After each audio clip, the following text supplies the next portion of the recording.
All right, let's get it, guys. Upward Spiral Gang.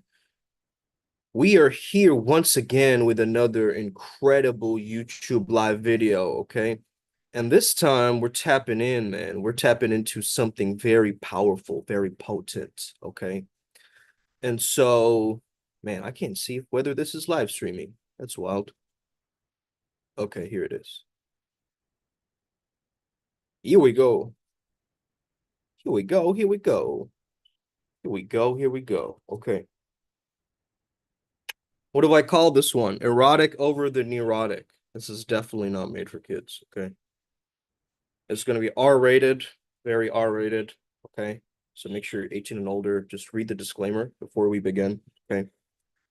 It's going to be a powerful one. Okay. Where we're going to start talking a little bit about our own spiritual paths and, of course, the spiritual path of Primal Sutra, which is why you're on this channel to understand how you can merge your physical world with the spiritual world, how you can make use of spiritual technologies in your day-to-day life, how you can make things much more pragmatic for yourself, okay? Now, some people are nice because they suppress their own needs, okay? I've realized this as an ex-people pleaser. I used to be very ultra nice. I still am nice to that extent, but I'm kind. There's a difference. Niceness implies a fakeness. Niceness implies that there's some kind of a deceitful or manipulative aspect of you where you're trying to appear nice, whereas you're actually enduring the moment. You're not speaking up for your own needs. You're not standing up for yourself, right? And this is the cause of a lot of drama, trauma, bullying, and so forth. But the thing about it is that shamans who are too nice end up going to the spirit world and getting freaked the fuck out. Okay. And this is what I want to talk to you guys about. If you have ever understood how to astral travel, how to remote view, how to have a telepathic ability, and you work on these in your day to day, right? And you connect with people and you connect with tribe and mentors and all of this, and you're doing this. But why didn't people growing up teach us about boundaries? Because you need boundaries even with the different entities that you're connecting with, the different spirit forms that you're connecting with. You need a code of conduct, a law. You need communication. Okay. So think of entities as a surrogate of power. You have to really put faith into them as a vehicle to get you to where you want to go. Okay. So it's like hiring a consultant for some specific area of your life. That's the way that we're perceiving it and understanding it. Okay. Now, this has been hidden from us. The CIA knows that something as simple as like heaven and hell are different states of our own consciousness and that it can be primed. It's what we gradually set our brains to that will determine whether we are in hell or in heaven. Okay. So this kind of a study, a trance level study, okay, where you are not only engaging with the physical world through activity, through movement, through exercise. We have our own physical practice emerging from this path called Vajra Dragon Yoga, which is going to be powerful. And I'm slowly connecting with the idea that certain beings might be drawn to you and haunt you in your dreams or nightmares, or it's not going to be the perfect truth, right? Anything that you see in that astral world, that metaphysical world, it's going to be slightly more abstract. It's going to be um sometimes very, very vivid, but you can't make any sense of it. And it's almost like you're traveling to different parts of the globe because I mean, Robert Monroe, okay, if you haven't heard of this guy before, okay, Robert Monroe, he came up with this process called the gateway process. Okay, he's in the CIA and he came up with this process where he spoke to these different beings, right? He did these astral traveling experiments, so to say. And I got some points here from his book, Journeys Outside of the Body. Now, it's interesting because we're talking about eroticism and horniness, okay? Now, a lot of nice guys, they don't own up to their own horniness. They don't own up to face the fact that they're a sexual being or a sexual creature, right? They immediately just suppress that, snip that, edit that in front of somebody else, right? Of course, you have to be respectful around certain environments, around children and so forth, of course, right? I'm not saying that, but I'm saying the suppression tactic of media, of everywhere else. Everywhere you look as an ad, as a commercial, is feeding you this imagery of sex. And at the same time, society is telling you it's taboo, it's a bad thing. So of course we have all this repressed sexual energy, right, sitting in the background, not being able to fully process. And so of course we're going to be neurotic. We're going to be crazy. Okay. So you need to turn that neuroses into eros. You need to understand that there is an invisible drive, a libido, an energy that you have, okay, that is there to help you and guide you and lead you towards your success. Because to be honest with you guys, right, I've understood that throughout my life, that validation is a confirmation that something is not logically sound. It is logically sound, my bad. So invalidation is the opposite, right? Validation is a confirmation that something is logically relevant and sound, that it has a right. Okay, they're a right in their perception. Your feelings, your thoughts are true to you.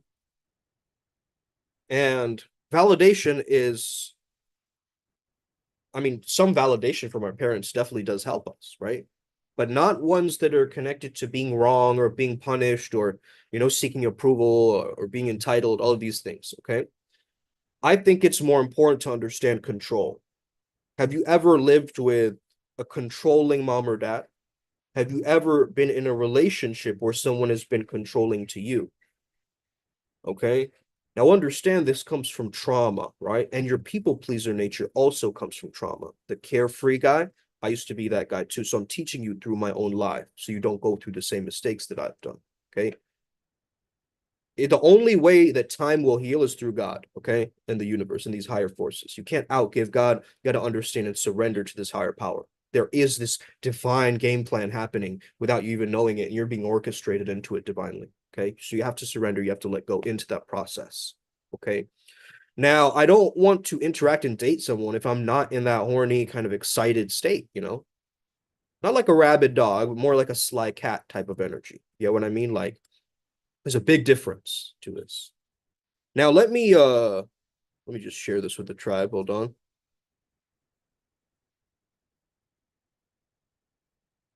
I get cooking, man. And then I forget to send this live. Okay. Forward to adepts 2.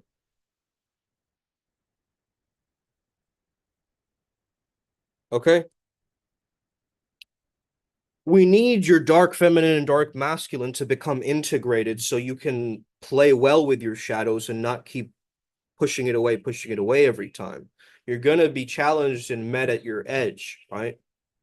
And that, I think that's very important as a practitioner, as a shaman, to consistently go up against your edge. You understand that you have a specific level, right? Somewhere where you can get to. And you've got to constantly refine that edge. Okay. You have to get closer to it. You got to face your fears. There's a way that you can completely go against this, or a way to grow this into something really powerful overnight, even. Okay. So I truly believe we can change overnight. Okay. This is stop believing everything that others tell you, that change isn't quick, that transformation takes a really long time, and you have to go through all of this stuff to get. No, it's a shift, it's a decision that you make, right? And a movement through that decision. So it's an empowerment that you want to tap into. Okay. So what I mentioned earlier is you got to have the ability to stand up for yourselves, and you can't put others over yourself every single time. Okay, especially not when it comes down to the spiritual world, because you got to have your own center in the spiritual world. Otherwise, you're going to lose yourself in all these astral environments. You're going to lose yourself in the thoughts. They taught you to become a pacifist. Okay, they taught you to become a docile, weak person. And what I'm here to tell you is you got to grow a pair, even ladies, okay? Grow a pair of ovaries, okay? You got to fight. You got to fight back. You got to challenge back. You got to shake the world up. You can't keep being a doormat to these entities. You got to show up with courage after some time and be like, no. Okay, very powerful word. Very powerful word is no. Okay, N-O, next opportunity, please. All right, really, really key in importance. And I think not only as neo-shamans, we need to understand this. We just need to understand this as humans, period, right? So the CIA knows of this technology through the Robert Monroe Institute. There's a Monroe Institute. If you guys don't know, it's still up, okay, to this day. He spoke about how he saw different beings identical in Buddhism and Hinduism. So we're right on certain spectrums and understandings, okay? The spirit world is almost like a reincarnation soul loop, right? It's a way to chew up souls or feed off of loosh, but then you go through states of graduation where you go higher and higher to the source, okay? This is what he discovered, by the way. This is not just coming from me, okay? So sending people movie images in their minds is something that these people did, okay? You might have heard of the other, Project Mockingbird and all these other different projects that the CIA had, MK Ultra and so forth. It's a similar way that we MK Ultra ourselves or brainwash ourselves to succeed. Okay, let's say you're feeling mad sleepy. What if you reprogram yourself in that sleepy state instead of complaining about it? Why I can't get sleep? Why don't you do some reprogramming stuff? Right, your mind is absorbent. It's like a sponge right now. You're tired, you're sleepy, but now you can program. So you go into this like little bug pod mode and you program yourself, and then you come out of it much stronger. Okay, so you have to figure out a way to channel your sexual energy through your chakras. Okay, with your intention, you can do this. You can actually move the energy center up, have it rest in your heart. At times, it builds up a lot of pressure in the heart because you're connecting with others. This is like a bridge to other dumb, okay, is through the heart. It's the one connecting to the all, okay? So it might be overwhelming to stay there the heart without groundedness. So you just need to kind of weave your energy down and up as it's appropriate. Now, let's get back to understanding the controller archetype, okay? Control. If you are controlling women, I've dated some controlling women in my life, okay? And I've understood my mother to be controlling at times, okay? I'm not going to say that she's just like that, but she is a perfectionist. So that is the mentality where she has constructed this world, right? And now I'm stepping into it as an academic, as an astute, elite person, looking through these clues because I understand her control comes from a fear.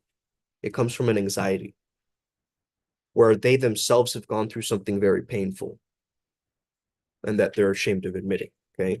So that's a complex trauma. That's distress without resolve that's coming out through this controlling behavior, okay?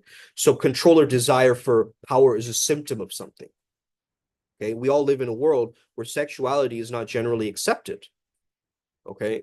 So the only way that I want you to interact with people is through the actual, that life force energy, that Vajra, understanding when someone is tuned in and they're actually there or they're just in their own zone. Okay, they're kind of closing themselves up, going back to the phone, going back to the watch, going back to the hands in the pockets, going back to something that is like creating a fearful state. So I have to protect myself like a turtle going into a shell. Okay, maybe I might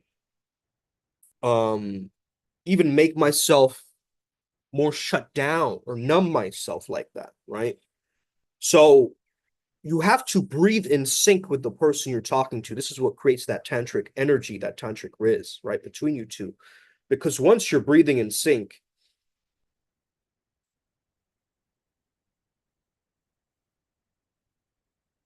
okay, and you have belly on belly, and you're moving through the energy, through each other's hearts and genitals, it's picking up the healing nature of this. Sexual healing is important, Sexual energy is essential to health and longevity and vitality, okay? You can call it carnal lust and desire, and it's a bad thing, and any preacher can get on stage and talk about how sex is such a bad thing and you should just be abstinent and not have sex ever again, okay? Or sell you some incel ideology that'll tell you that it's all, don't worry about it. It's like you get STDs and it's not all that it worked up to be, it's not that great. Yo, as a Scorpio, I'm like, what the fuck are you talking about? Okay. Sex is meant to be enjoyable. It's a part of life. It's fucking, something that we need. You're blessed because you've experienced your sexual energy. Meaning it's not blocked, you're entirely blocked. That's what it means. When you get hornier, when you rise in your chakras, you become more sexual. The healers on the planet are more sexual beings. Okay, I'll show you the proof, okay? I've come here with proof. I'm not here to just spit and yap, okay? I'm here to give you facts of this thing. So I'm looking at the Monroe Institute and I'm tapping into that. Where's your resources, okay? Entities are a vehicle you put your faith into. You have to have a right command of the spirits around you.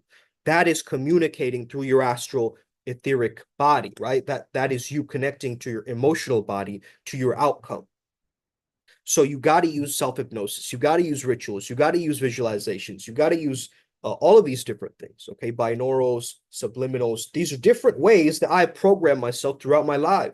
I've become a completely different person. How have I been able to do it? I've been able to step into the role that belongs to this energy or this frequency. Right now, I'm tapping into a mercurial frequency or energy. That's how I'm able to communicate like this, right? And Mercury is between the physical and spiritual worlds, okay? That's Hermes's energy, right? The Kybalion, that's that energy that's coming from the other side. So as I communicate, I'm actually peering through the other side to pull the words through that are organically sitting at the back of my throat, and then I launch it out like some kind of a, launch pad in a sense. I allow the words to land to the people that are meant to receive it. Okay. So the spirit world, it's very chaotic. Okay. You got to get yourself some grounding in it. The silver cord, you got to get a stronger one. Okay. You got to understand that these situations are there to be better and stronger, and there are other creatures than you that are better than stronger than you. Okay. You got to come to that humility. You got to come to that standpoint. Okay. You got to respect the beings when you're visiting their world, their dimension, their portals, okay? You got to respect the land, the laws of that specific land that you're visiting, okay? So you could be a part of some kind of an astral travel movement where you're going to Nibiru every time, or you keep going to one specific location like Shambhala or something like that, and you keep going and coming back, right? By the way, Shambhala, how they depicted it in the movie Kalki, is a new Bollywood movie. It's a retro-futuristic kind of design, or Kalki Returns or whatever. And I showed you the image, right, yesterday with the Krishna imagery. Okay. So if you haven't watched the video yesterday, go check it out as well. Okay. So sexual healing. Okay, let's get back to this idea. Only sexually open people are able to experience deep levels of devotion and yearning for the divine. Okay, I truly believe this. Now, there's no onlys or everything is relative, I get it, in this world, but really, though, I've looked into this subject long enough to understand this, that if your chakras, your kundalini is flowing, you have all of that energy just through you and fully just alive and there, and there's extra to give. You know how there's this extra relentless energy to just give and maximize? That's there, like there's a ferocity behind it all, right? Like my father, he's a very angry man, very ferocious, very, strict. He's also very calm, very gentle, very zen. And this is what I've learned from him, you know, watching him maneuver, grow up, and do things the way that he's done them. Um, and I learned from both of my parents, but also I learned from the mentors in my life and the people that I've come into contact with who have shaped me emotionally, physically, mentally, spiritually, right? All of these different ways. So when you feel sexual desire next time, try just sitting with it, right? Just close your eyes and kind of feel it within your body, okay? It may start out as a fantasy or an anticipation of something, that's going to happen, but just stay focused on it. Make your sexual desire into a meditation. Just sit with it. This is very deeply tantric. You're not avoiding it. You're not suppressing it. Where in your body can you feel this wanting, this craving? Okay, maybe it's happening here. Just stay with it. Stay focused on it. There can be a need that needs to be fulfilled. Just feel deeper into it. Research shows us that mating behavior and spirituality are very connected, okay? I'll find the research later and I'll show you guys, those who are interested, but it's very connected, okay? The feminine, the Prakriti, the Shakti energy in your life, she needs protection. She needs assurance. She needs an emotional engagement. And if you can't give her that, she's gonna tap into her protective nature. She's gonna be the one who's creating assurance in her life. You know, without there needs to be the needs that were not met to remain in a feminine polarity. They feel that they need to be on high alert all the time, so they can get a taste or a hint of safety and security. But this world is unsafe. Some might convince you of this, okay? This world is unsafe and you have to live in a bomb shelter your entire life. Come on, man. I'm gonna lean into my freedom, right? A man who is free is very different than a man who is carefree. A man who is carefree is not tuned to the dangers of this world. He's a man who does not take responsibility. They're super attuned.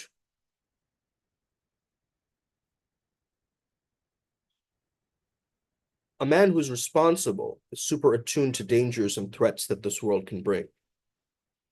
Okay? The weakest response to say is just chill out.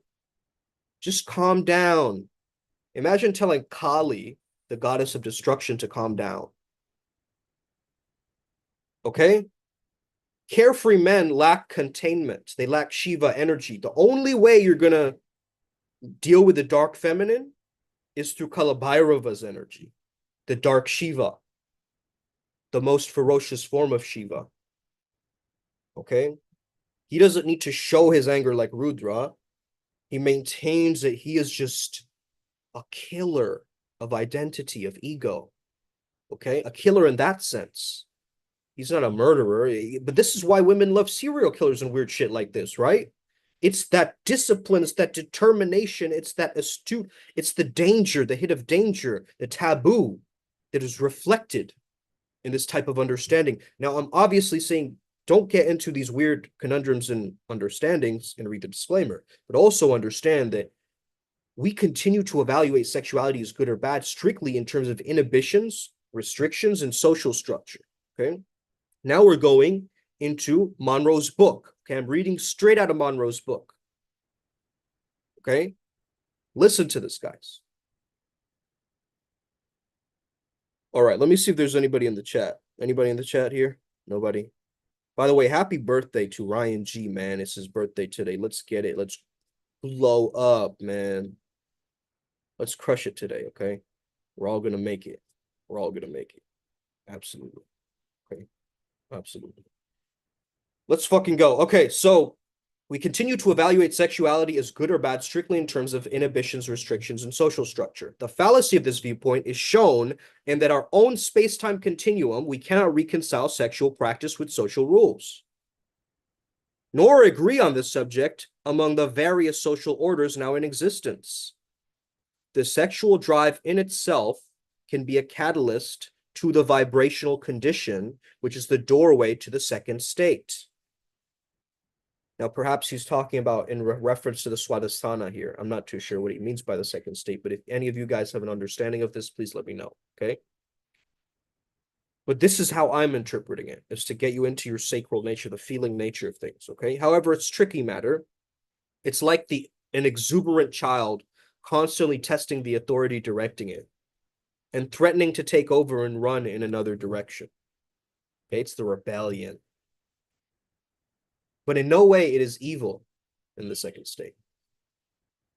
You see, in the underground, there are rumors based on mild evidence that many well-known psychics were highly sexed individuals. Horny mofos, okay? The more sophisticated group claimed knowledge of this parallel, but nothing was synthesized from it. Now, there's this guy called Gurdjieff, okay? Famous early 20th century mystic. He's reported to have stated that if there had been two obstacles to achieving the mystical state, such as the sexual one presented, he wouldn't have achieved it. It is impossible to describe how deeply I now appreciate and understand Gurdjieff's comment, he writes. For I have been subjected to the same environmental concepts and conditioning of any American. Even now, after a deconditioning process, I sense echoes of guilt and sin in attempting to bring some candor to this section. Yet I know this would be an incomplete report without it. Okay. Here's some excerpts from the notes in the early experimental stage. Okay. This is from Journeys Out of the Body. Okay. You can reference it yourself. There's a whole, that's the entire chapter of it. Okay. More or less.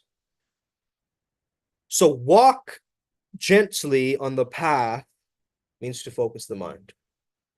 We sometimes have to use a feminine vision. Do you guys know what feminine vision is? Feminine vision is panoramic vision. It's a soft gaze. It's not the hard masculine gaze of our hustle culture. Okay. In our hustle culture, we have this focus until it fucking zips and burns out like a laser, right?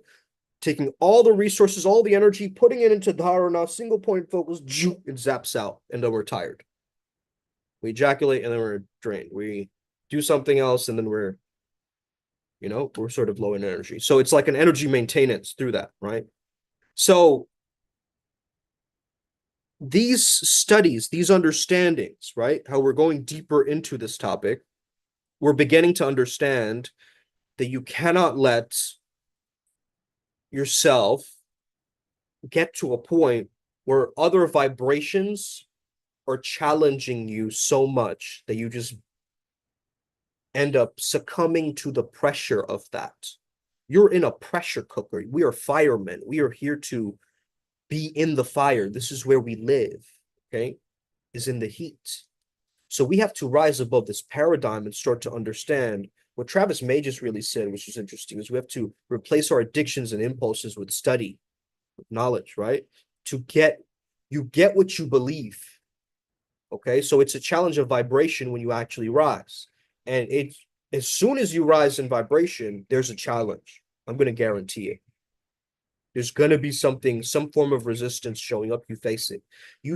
When it's go time, when it's show time, you've only got two choices. Be the old you or be the new you, right? This is what nature does to a containment. It is here to teach us as men how to be containers and present space holders, okay? But that's not the only thing in the men's movement. It just holds space, okay? Now you're just fucking holding space for eternity, okay? You need to hold space that moves. You need to be in the movement nature as well as the spacious nature. Because my communication is only not directly to this camera. I'm speaking, how would I say this? The people who get this, get this. I'm speaking to engage the spirits around you in your environment. I'm speaking right now so that you can connect with the different invisible energies of the place around you and how you can connect with it. So I'm speaking to that. I'm not just speaking to you. I'm speaking to your aura. I'm speaking to your collection of all of your past lives and how it needs to be integrated. I'm speaking to your unconscious mind, perhaps. Okay. So there might be like, when I speak, there might be an invisible tension in you that rises up and you kind of look at it and you face it and you go, oh, that's funny. I do that, huh? Yeah, I definitely need to shift that around. I know I need to, but it's tough, right? That moment, you need that moment because that moment is a challenge, right? It's a challenge to recondition yourself and form questioning. The questioning is the doubt from your own logical mind, right? Because you're entering into the right brain. The right brain is not going to make sense at times, but if you tap so far into the right brain, you're just going to be at ultimate peace. I'm telling you. It's ultimate peace when you can tap into the right brain. Not just be a pacifist, though, and I'm not saying once you have peace, you don't let people change you, okay? Or manipulate you when you're at peace. Just because you're at a peaceful level doesn't mean that they can then use that time to make you feel not at peace, okay? But it's behavior level change. That's what we're all looking for, right? We can't change everybody in our lives and in our environments. They're going to have to, self-improvement comes from within. It's got to be like a divine calling, right? It's a very strange phenomenon. We can't explain it. It comes from the metaphysical world, your inspiration, your motivation, your urges. And this is what has gotten me to be a lifelong creative. I am the adult that has never grown up. Okay. And I love it. I love it. And not that I'm in a Peter Pan syndrome or whatever the fuck. Okay. You can put any label on me, but I choose to remain in my authenticity and in my imagination to get what I want in life. And I keep moving with that facet of information. I'm saying challenge people and understand you can command these spirits around you, bro. Don't be so nice and kind and, always polite to them. There's going to have to come a time, like it's good to do that in the beginning because you're gaining rapport, trust with the beings. But you can't let keeping them bully you and move you around and sabotage your experience. Like, you got to stop them after a while, right? Be like, no, actually, I'm not doing that, right? That goes against my ethics. And then they'll challenge you there. And then you got to look at layer deeper into that, okay? So the way that I want you to understand this, no matter what deity, what entity, okay? Thoth is a really difficult one to work with, I know personally, okay? He'll just tell it to you like it is, and he just tell you to do it. Like in the most inconvenient times, right? Bro, what the? Okay. And then there's also the Hanuman's energy of like complete like strength, but then there's also like a purity to it, right? It can completely like deal with any enemy, that Hanuman energy, I've noticed, right? Same with a lot of energies like this, I've noticed can deal with the stagnancy, right? There's a certain level of a stagnancy where we stop feeling so active or engaging with life anymore. We just start going inwards more and more and more. But God is isolating you, chosen one. Okay, God is isolating you to change you, to make you more whole, to understand and individuate you, so that you can help others. It's making you in your own world so that you can be a hermit in your hermitage, but then bloom and blossom into a social butterfly when the time calls for it. This is why, with the dragon path, the butterfly's wings with the snake's slithering grace. Okay, the dragon. So this is the important understanding of this path, okay? When you join Primal Sutra, even in your mind, right? Let's say you haven't even joined the Adepts program or the Mystery School, but in your mind, you're a Primal Sutra initiative. You're going to notice that you're moving and shifting different things in your world, okay? And it is through your perception shifting that you're actually going to notice a shift. It's wild, okay? It's wild. Because once you have the principles down, really, it's just about the principles. Once you have those down, right, okay? I have my trance work. I have my study time. I have my physicality. I'm doing the things that I need to do in order to get this journey going, and I'm surrendering to source. Let's go. Okay? The surrendering to source gives you the healing powers, guys. That's what you don't understand. You need to let go in order to go from a psychopath to a free being. Okay? You need the letting go to go from a person who's completely up in their head to being connected with other individuals. Okay? Social anxiety is a part of making ourselves feel separate from others. It's we're being too nice, man. It's the same curse. Okay, it's the nice guy or the nice gal who's the light worker, who's like being kind to everyone, and but they're getting taken advantage of. By who? By these dicks, by these, immortal assholes in the astral realm. And they're being scammed or something, right? They're being taken advantage of. They're being exploited for their goodness. And this is what we can't stand, guys. As practitioners, we understand we have this underdog mentality of like, hey, we don't want to see the weak guy down, right? We want to bring him up with us. We have that initiative and that understanding within us. But it's one of those ways that we also stay stuck to the past selves and reminisce too much about that, right? And so we have to actually evolve past our old storylines. This is where the issues happen, because you have to actually burn your bridges with people, right? You have to burn the boats in a sense, right? You have to at times go away from the nest of your comfort zone of your home and go and explore the unknown, right? This is what we did in Primal Sutra many times, okay? Where we have used our travels as a way to accelerate our mystical path working. If you are interested, you can meet us in New Zealand this year, and super exciting. It's going to be an exciting journey. So learning about the Maori culture, learning about mana and how to charge up your chi. We're going to be badasses entering nightclubs, having social dynamics, okay? And again, if you understand that Prakriti nature tests you, you understand in the nightclub or the bar, you're going to get tested the same way that nature tests you. The divine feminine wants to see whether you are real or just fucking pretending. Are you a fuckboy who's just pretending to be nice to her? Right? Just because I want something, I'm gonna be a specific way. That's one way to do it, right? And it's a valid way, I think, because a lot of it works, okay, whatever. But it's also like, listen, you can't maintain a long-term like structure with that by being like some kind of a, you know, traveling sea salesman or whatever the fuck you're doing, okay? Trying to grift, trying to manipulate, trying to like disprove others, trying to be fake, trying to, go behind people's back. That's the mystical world at times of the black magic. The black magic world, the issue that I have about it is its deception. And the ability of course, a lot of information is not meant to be shared in the public and in the masses. I agree with that, because it's like they're not ready for it, right? You have to be initiated and ready for the information. So the people who have the ears to hear this message, they're hearing it. Those who don't have the ears for it, they're just going to skip this video. What's this guy talking about? Why is he wearing red? What's that weird like demonic thing in the background?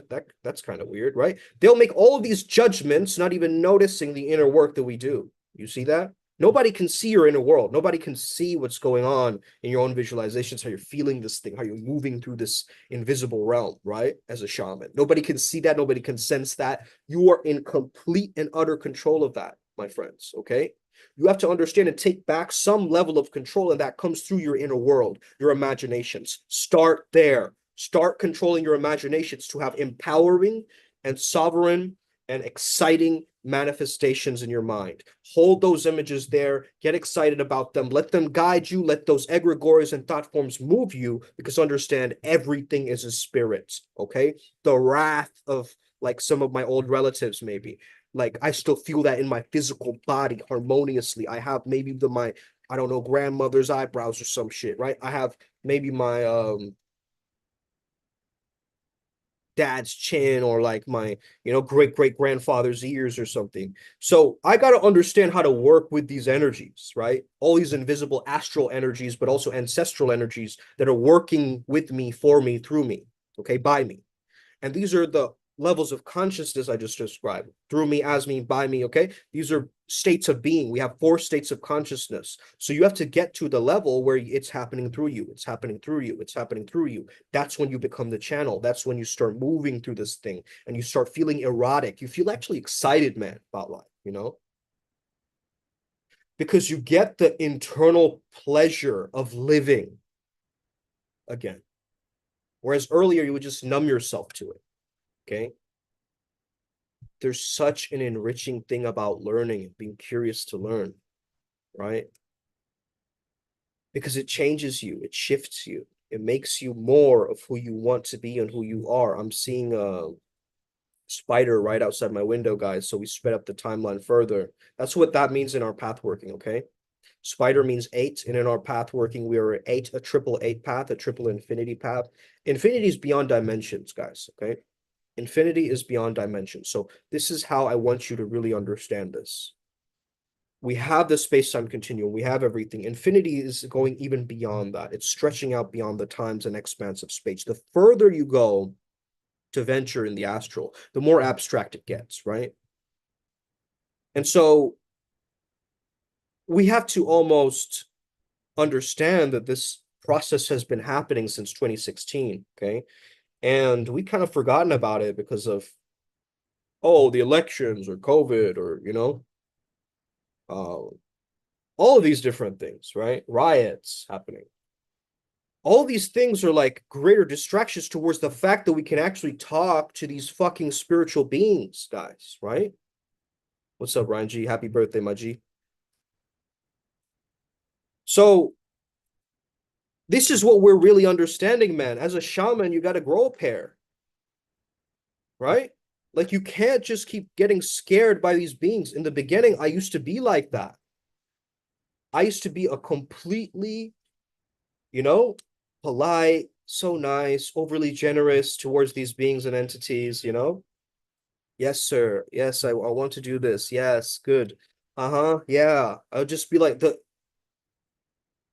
what is the word for that? It's too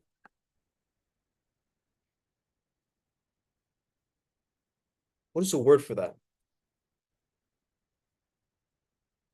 It's not too needy, it's too accommodating. That's the word, right? It's so accommodating all the time. And that energy is important to have. We must pay respect to our ancestors and our past and all these different spirits and Jay Guru Dev to all mentors. That's understood very deeply, I think. I think the struggle is when you start out, you get fucking terrified of like this weird astral entity that you met and you shit your pants and you can't get up for a week. Okay. That's what I'm talking about. Like the spiritual journey is not for bitches, bro. Okay. You can follow a different path working if you don't want to be tested on this journey. If you don't want to be challenged on this journey, you can find a completely different path. That's fine by me. Okay. Maybe it's not for you, but the people that know they're meant to rise up through the spiritual ranks and do this work. They're there to be the future ascended masters. They're gods and goddesses who are returning through them, and they're going to be the new ones of the new world. Okay. The creators, okay, that's what a god or a goddess is a creation, it's a creatrix, a creator in the matrix now, okay? A creation specialist. So when we understand that we have this invisible felt sense of sexual energy within us, that's like orgone, just an energy that moves us into where we want to go.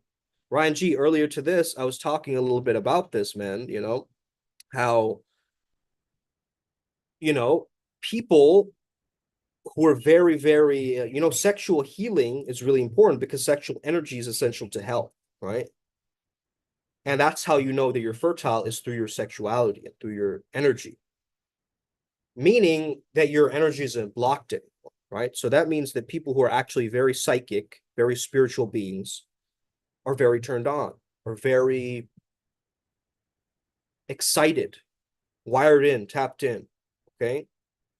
They have a lot of energy, a lot of libido. They can transmute that sexual energy, that excess sexual energy that is within them. They can use it to move the energy that is invisible to them, right? They can use that sexual energy to move it through their chakras, right? And I think this is very valid and really important to understand. If you're going to be smooth, if you are going to be smooth, you have to go through a lot of chaos before you become smooth. Okay. You got to go through a lot of flinching, a lot of hesitation, a lot of annoying nonsense, a lot of pressure, a lot of time spent in the muck and on the mats. There's just a lot that goes into it, man. Okay. So I know, I get it. It's not for everybody. Nobody wants to be that spiritual shaman, okay, anymore. Okay. We'll leave it to the real shamans. We understand. But we are modern day shamans. We're learning from this technology. We're working with the energies of the unseen. We're working with our ancestry. And I've been guided by these group of beings, okay, peak performance deities, as we call them, that are there to help us tap and activate into the state of flow, okay? And I've been fascinated with the state of flow on this channel. It used to be called flow state activation. Now you guys know it as Primal Sutra, okay? The difference was made because this is a shift in consciousness. It's not just flow state that's activating. It is your very primordial essence, right? It is the essence of pre-consciousness, who you were before this Maya, this illusion, this samsara you were born into, right? A lot of these Eastern practices, you know, they make you believe that You're here for the sensorial pleasure and you're here to get mind for your louche or whatever. However, I think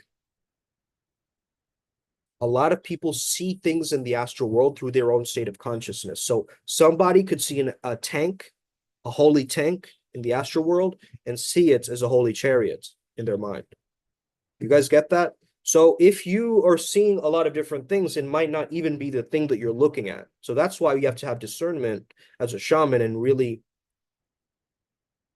have sources that back you. Like if you treat me as a practitioner and you go to another practitioner and they have a highly different perspective than me, that's very valid, right?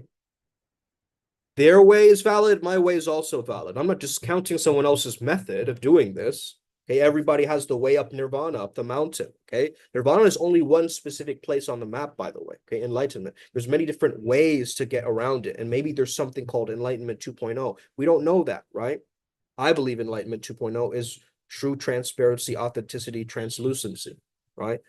Having an openness and an ability to move and weave through the edges of this life and not be so stuck and stagnant and slowing ourselves down. You know, I've noticed that at times it's been tough to manage my own sense of direction and self-talk, right? Which is what this background was actually created for from Ryan G. And he was telling me like, you want your self-talk to get to this level, right? And I'd really considered it because I noticed my old self coming up and challenging the being that I've created, right? The Uncle Makara character I've created. I've noticed the old guy challenging the new guy. Now, what do you do in this case? Okay, how do you handle this? You've got to know that possibility in the future is greater than a distant memory in the past. You've got to know that in your minds, right? You got to know that the best is yet to come. This kind of optimism, though it may be delusional, is such a profound shift as an instrumentation in your own success in this thing. Because it actually gets you going when you feel like quitting. And when you feel like quitting is where the results are waiting for you in the background, right? It's like if you just leaned past that little extra edge, you would have gotten some siddhi or some download, right? And yet you chose to, oh, here we go. The darker energies are here. Let's welcome them in, okay? Hey, let's welcome them in, okay?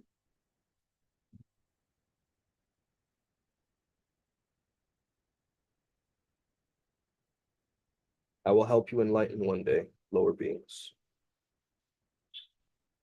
For I have deep compassion for you and why you've chosen to be this dark being, this evil being. I understand your pain. For I've been through many past lives where I've done atrocious things myself and have learned from those mistakes, healed from them through countless millennia. And I'm speaking to the old soul within all of you when I say this. You are definitely what your spirit team needs. So be it. Amen. Amen. Shalom. Salam. Waha.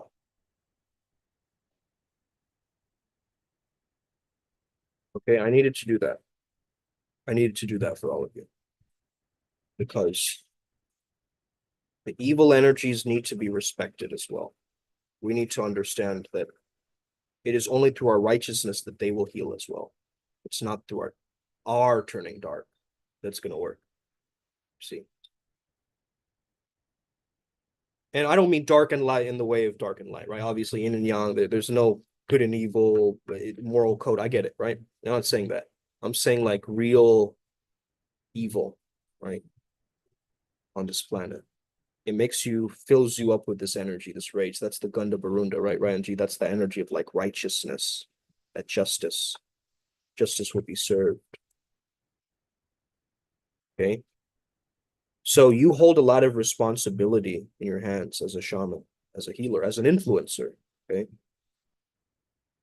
Because you are actually tapping into the collective unconscious. Okay. You know what people are thinking about. Okay. You know their weird agendas. You get these weird spidey senses at times, and you're right. You're right every fucking time. Okay. Because you're starting to pick up some of these understandings on this journey. Okay. If you're seeing colors or seeing lights or seeing sounds or seeing having these different insights and these colorful mystical experiences, reach out to us. Okay. Reach out to us. We're a Sangha. We're a Sangha of badasses though. So we're not gonna, put a band-aid over it and kiss your boo-boo. Okay. We're gonna hold you through the trenches and be your comrades and be your peer and understand that this is a very jazzy, free-flowing, improvisational military structure. Okay, it's not very like solid rules. It's fun.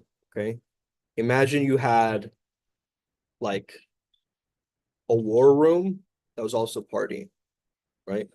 This is kind of our path working. Okay, so we understand that we're not there to just completely stop us from having fun, right? Because that's what we really need in this process, in this journey. Now, I think I can have way too much fun. Okay, I think I need to learn how to have less fun, actually. Okay. I need to learn how to have less fun. I need to also learn about how to tap into something that's utterly boring, right? That's mind-numbingly, destroyingly boring. And that's the time that I use to supersede my subconscious, right? That's the time I create when I feel drained or butthurt about something or just like complaining about something. That's the moment I recreate. I've caught my mind to be able to do that. I want you to do the same, guys, because you can't keep being these people pleasers in the astral. You're going to get knocked around by deities, entities, mortals, parasites, okay? Different CIA organizations, maybe Agent Smiths, okay? All sorts of weird and wacky, wild adventures await you in the astral. And there is also the gateway process. Ryan G, we might purchase it, okay? If we decide to purchase it, it's like $89. I think if we hack the tech, there's many different versions of that, and I think the whole thing is like 500. But eventually we might want to program ourselves with this gateway experience stuff, Ryan G, because it's like a CIA program by Robert Monroe. And it's different ways that we can strengthen our tech. So we're going to look into that and train in that understanding and in the HemiSync technology. I used to use HemiSync a while ago, but I'm telling everybody to use this currently. Okay. By the way, shout out to Quadable Integrity, man.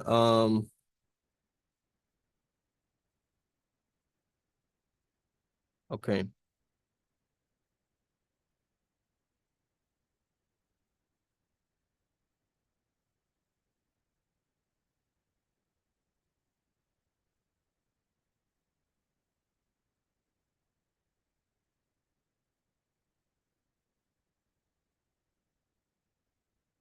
Just put your palms out like this and ask your guides to come through. Good. You'll feel a sinking of your consciousness and a rising. Just feel it going around your head, right, like a clock. And now just pull that energy from the sky down below. Place it in your heart. From your heart below, I want you to also peer a light through that edge of your heart, down, going down your genitals, going down your feet, into the earth. Couple of deep breaths.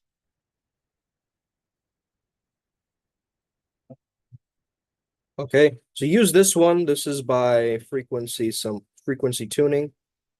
Okay, and use this one. Okay, as adepts, I highly recommend these two as well. Okay, so use this one and use the earlier one. All right, and once you do that, you're going to start to notice you're going to get your harmony back. You're going to become a genius. Okay, without a doubt. There's many geniuses on this planet who have merged their logical minds with their very creative minds. Their uh, let's just say metaphysical minds, right? Because it's the feminine mind. It's the It's the subconscious coming alive, right? It's the less dominant part of our brain. We live in a very left brain dominant society, right?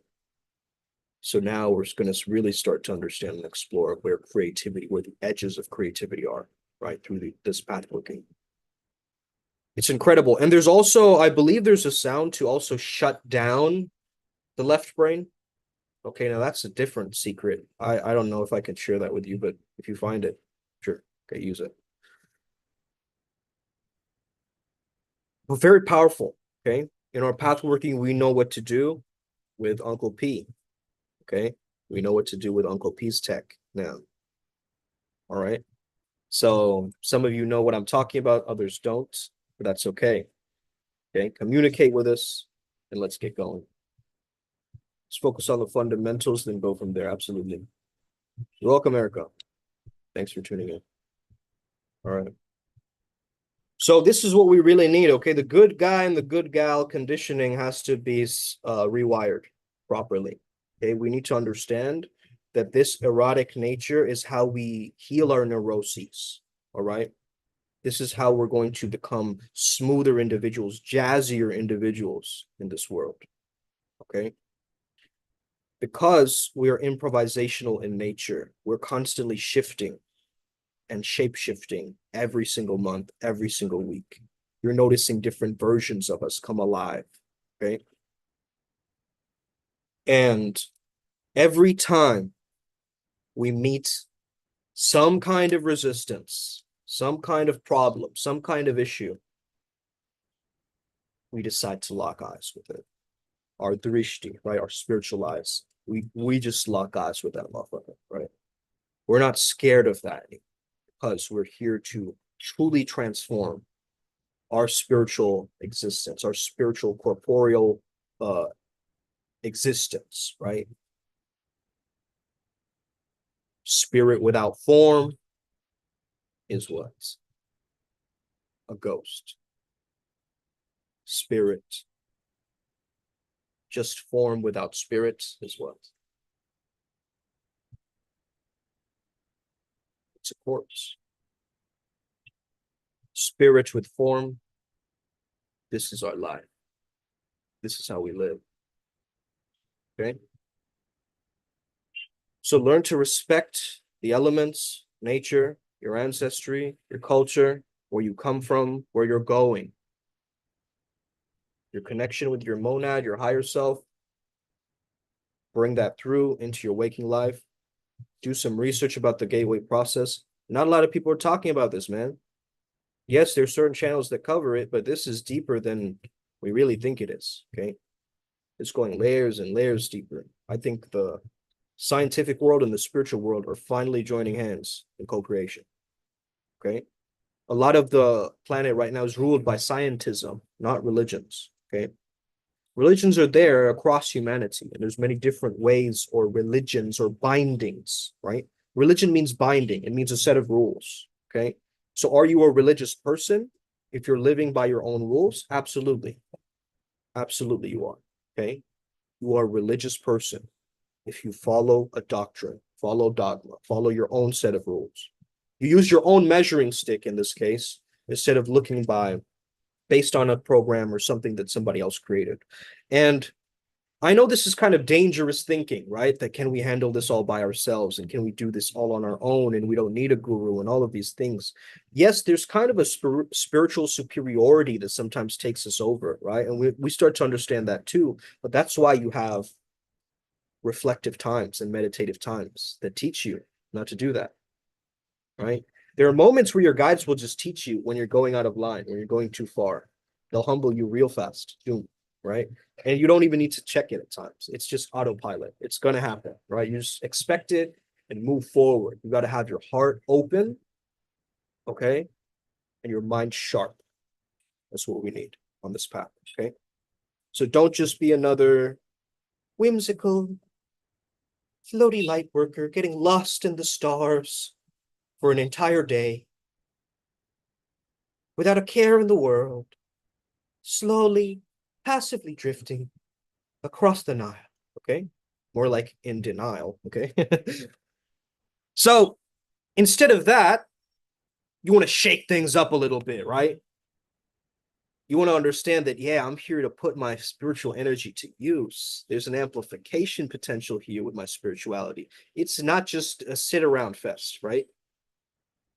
It's not just an escaping reality festival. Okay. This is no weird solo rave that I'm going on myself. I'm joining the rave with all of these mystical beings that are here to protect me and guide me and engineer my path working towards something that is much greater than little old me, my little old shell of myself as a shaman. I understand the pure consciousness, the God spark that is within me, that's within you too, is the one that is giving you the permission to do this thing in the first place. So you always have to look towards God to then work with different beings. You cannot go against God and try to do it, because that's when you start to fall. Okay. And I've noticed this in my, yeah, exactly. You can't outgive God, right? Right. So on our own path, on our own journey, we've really started to understand this. And once you understand that your entity is a vehicle that you put your own faith into, you put your own trust into, that's when it really starts taking over. Okay. Because it now has a belief system that it's working with. Okay. A lot of people who are practitioners, okay, hate on these understandings and these beings. Okay, especially the lower ones. Like, I know way too many practitioners who don't give the fallen angels respect at all, right? But understand, bro, they were once angels. You got to understand that these are just people who are dethroned, fell from their power, right? Just, we have people like that, right? Who've been millionaires, lost it all, been down the rabbit hole of drugs and alcohol, and then became sober. We know people like that, right? So why you got to hate on these beings, yo? What is all this discrimination about in this physical world? It comes from, I mean, spiritual world, it comes from fear. And they want to indoctrinate you and fear beings like this behind me, when really this might be the greatest father that you've ever had. Okay? So really start to give yourself an edge and think of these spiritual beings. We think of them as family. We think of them as aunt and uncle and grandfather and cousin. Okay? We do not call them like, Professor Deno or whatever, right? No, it's Chief Deno. He has a title, right? Okay? We say Father Janus. Okay? Brother Hermes. My throat chakra. Brother Haru. Horus. My third eye. Okay? That's where the Haktua girl lives too, in my Horus eye. Okay? I invented her out of my imagination. Hey, gotta be a reason it's a hawk. Gotta be a reason it's a hawk. Okay? That's all I'm saying. Spin on that thing came through an astral entity of mine. Okay? Who's fucking around? But anyway, my crown chakra, okay, is associated with the Vega starseed lineage. Okay? If you don't know anything about Vega or Alpha Lyrae, man, they're cocky. Okay? So my cockiness comes from there. My spiritual discipline and cockiness comes from the Vega star system. Okay? Doesn't come from my earthly shamanic habits or whatever, my human error. It comes from a deep royalty or like this weird knowingness of things, right? And Ryan G has this kind of claircognizance effect too, where he taps into this world in Sirius, right? And I just tuned in. Who's that being as your background? This is a being that's been created. This is not a specific being, guys. This has been a creation of someone I needed to step into. Okay. Hey, man. Been subbed for a while. Love the content. Keep flowing and going. Let's go, man. Thank you for letting me cook. Let's get it. Okay. I'm excited. So Ryan G, what he has is like this claircognizance, right? Where he can tap into the Sirius star systems, right? And I have it for Vega. But understand there used to be a Vega-Sirius war. Okay? Lyra, Sirius, there used to be a war between us, right? But now we're working in alliance and Primal Sutra. So imagine a Sirius energy. Why so serious? Okay. Sirius star system energy, not Syria or Assyria. Though that could have links there too. I don't know. Um, Probably, right? There's that energy of the Dogon tribe and the Sirius's sun, which is a very great visualization. The Sirius has its own sun. And the Vega energy is almost like a very the way I see it, man, it's such a powerful place. It's like full of these very interesting hues. You know how vaporwave looks at times? You guys know how vaporwave looks, right? It sort of reminds me of that effect. It's not exactly like that, but when you walk around Vega, you will see like different amoebas off of the ground, like a weird like plant thing, and it's like creating little things floating off of it, like into the sky. It's like a weird like the smoke is not even smoke, it's like trails of little flowers going up into the air, like a dandelion like blooming or something. Like I saw these weird things and I was like, what the fuck are these, right? And then I just like looked down at them and then they started glowing. And every time I walked on them, they started glowing and just spewing up into the air, right? And so I've had very trippy experiences like this where I've tried to astral travel into Vega or these different star systems too. And there's ways to do this, processes to do this, obviously, but it's a very interesting one when you can actually merge worlds and when you can be able to bring all of that information that you're getting through your meditations, through your dreams, through all of these astral insights, and bringing them into your waking life, right? Like really understand this. Do you think Einstein, Tesla, all of these people like these great inventors, you think they didn't make astral contact? You think they didn't make alien contact? You think they didn't make contact with certain beings and entities that helped them with their theories and random downloads? Even the guy who created the benzene molecule, right? It was the Ouroboros that showed up, right? And the Ouroboros is a very common theme, and again, it's in my solar plexus, right? That energy of transformation, that rebirth, right? That sense of being recreated, not latching onto something. It's the entire Om, AUM. It's beginning, middle, and end, right? It's not just it's not just ooh, it's not just right? It's not just death, it's not just waking up, ah. Why is the sound of manifestation? You're waking up to the world. You're orgasming, you're letting go, ah. It's a sigh of relief, ah, right? When you laugh, you go ah ha ha, right? So it's the ah is the sign, is the syllable to manifest. When my grandmother died, she had Alzheimer's. That was the last words that she said. She went, ah, in pain. Okay? That was the last thing that she said, but she was clearly manifesting her dreams. Okay? I was there in the same room as her when she was going, when she was leaving this world. Okay? And why was I there? Because humans at their death, as Ram Dass says, are the most truthful that they ever were in their life, right? Even when she had Alzheimer's and lack of memory, she was still recognizing like different visions and different things that were happening in that moment, right? Now, I have a very interesting belief about this, and you may correct me if you know something greater than this, but I truly believe that from myself studying psychology and all this academic stuff, as well as the occult and esotericism, what I've been able to do is understand that mental illnesses come from the spiritual world, a lot of them. A lot of like all of these different, now I'm not there to make this a reductionist approach of like this is the true case for everyone, but I am saying like think of it like someone with Parkinson's or someone with dementia.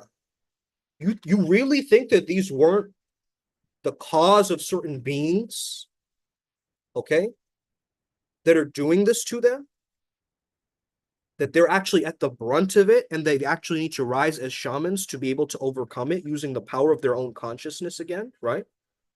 Because what happens when we get depressed, our ego depletes. We forget who we are.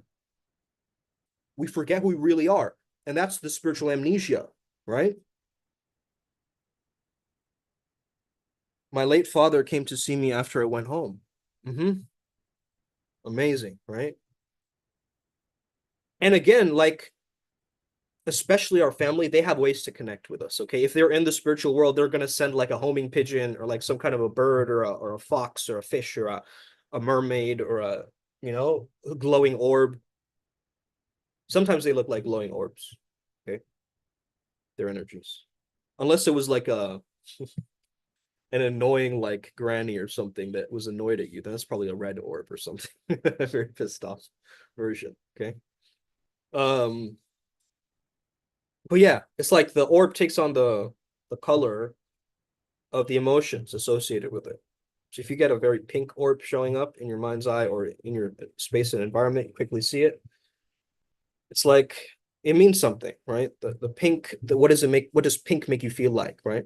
It's that. Maybe it's a princess energy. Maybe it's associated with, more of the unicorn realm sometimes even, right? In the astral, there's also like a kind of a weird Willy Wonka world where it's almost like a cotton candy filled adventure land, right? Where a lot of people go there. The sweet tooth people go there, I'm sure, man. There's giant mountains made out of chocolate and like, it's like a candy land or something. I don't know, man, but I've been there before too. And that place has been really wild to visit. Okay. But again, I just want to state this very, very clearly, guys. You gotta be in your own sensual powers, let's just say. Okay. You got to understand and activate that there's something beyond these senses. And the more horny you feel right now, just understand that that's your Kundalini rising. That's your energy coming awake. It's becoming alive because Kundalini, what is it? It's the opposite of death. Okay. And they tell you to fear it. Fear the serpent, fear the snake, fear the rise of your own consciousness. Okay. But if Russia and the Soviet Union are using this technology, and so is the world power like the US, shouldn't we at least learn more about it? Right? Look at these flies are here. Okay. These flies hate me, man. These flies, the thing about it is like, it's Beelzebub's energy. Okay. I don't want to mention that name even, but it's just the satanic forces that sometimes show up on this path to distract me away from my mission. It happens. It happens. You just got to stay focused. And I can just tell one of my beings to devour this energy right now. Hold on, who do I call? Uncle Makara, can you help me with this?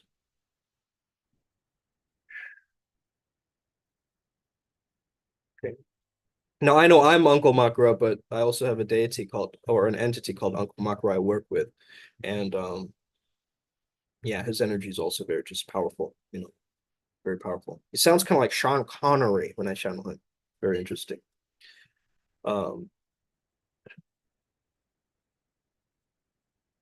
very interesting, yeah. But yeah, if you guys haven't attended any of our channelings, okay, I channel specific beings as well. Okay, I'm a channeler. I've been doing it for more than 2 years now, and I've gotten very good at it. Okay, and I want to teach others how to do the same because I was initiated in this path working through just following the signs and synchronicities. Okay, I really did. And of course, I had some guidance from my father. He teaches deity yoga, which is Vajrayana Buddhism and so forth. So I come from an actual lineage. I'm not just a hocus pocus magician on here, right? I have a background. I have accreditation. Like I'm not here to validate myself to you one bit, but I'm also saying that I've been through the rubble, right? I've been through the echo chambers of this shit. And I know how it works. I'm a way shower, and I'm here to show you how to take it to the other side. Okay. A lot of people see these tantric diagrams just like this, similar to this. They get terrified. Who are these wrathful deities, right? With their teeth and claws and fangs and all this stuff. They are that angry because they are compassionate about protecting the Dharma and the path. So these are like guardians. Think of them as like gatekeepers, right? Think of them as protectors of the energy that you truly want. Okay. If you are a woman, you need someone to protect your yin, correct? As a man, you need someone to protect your yang and reinforce it, correct? Validate it, actually. Appreciate it. Hey, we need that energy of leadership, right? To move the economy forward, to move people forward, we need leadership. But look at the leaders of the planet right now. What the fuck is happening? Okay. Where is the actual leadership? And why are we not using playfulness and wu-wei and feminine styles of leadership? Not saying a woman should be a leader, but I'm saying the feminine style of the wu-wei, the flow state principles, right? Of leadership. What is happening across dimensions, across humanity, where we can't take our own understanding of our power back, right? These are surrogates, these beings, where you're implanting your power into them. You're implanting your belief into them, your hope, your dreams, your cherished aspirations, your affirmations. You're sending to a thought form. Every day you send it to a thought form. If I were to use this Oscar man, right? If I were to use this Oscar man to send energy to it as an egregore, as a thought form, he would start showing up in my dreams. He would start showing up in my meditations. He would start being maybe one of the protectors of my lucid dream world.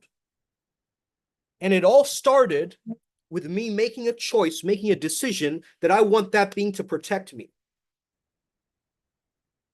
And slowly it slid in like a really stalkerish dude into your DMs, right? It slid in underneath your conscious mind. So this is why I listen to audiobooks when I'm feeling like tranced out or bonked or zonked out of my head. I listen to audiobooks. Some stuff is still getting internal, right? I'm embodying the audiobook in a sense. I'm consuming it through my subconscious mind. I used to have a roommate, Matt Kirby, right? This was huge into this, man. Huge into my subconscious understanding. Okay. Erica says he lightly brushed my thigh and then bed pressed down slightly. The bed's pressed down slightly by my leg. Interesting. And how did you recall that it was your father? Did he say something or leave something, or was it an intuition, an impulse? What told you that it was him? I'm interested to know that. Okay. Because if you can lead it back into your own life in some way, right? Then you really get the confirmations. Okay. If you can locate it back into your own storyline, your own narrative, it's going to be ultimately really powerful for you. Okay. So anybody have any questions? Okay. Anything coming up? I'm here to answer some questions as we end it. Okay. Quite soon. So I'll take maybe 5 questions. Let's go. Rapid fire round. Let's go. Okay.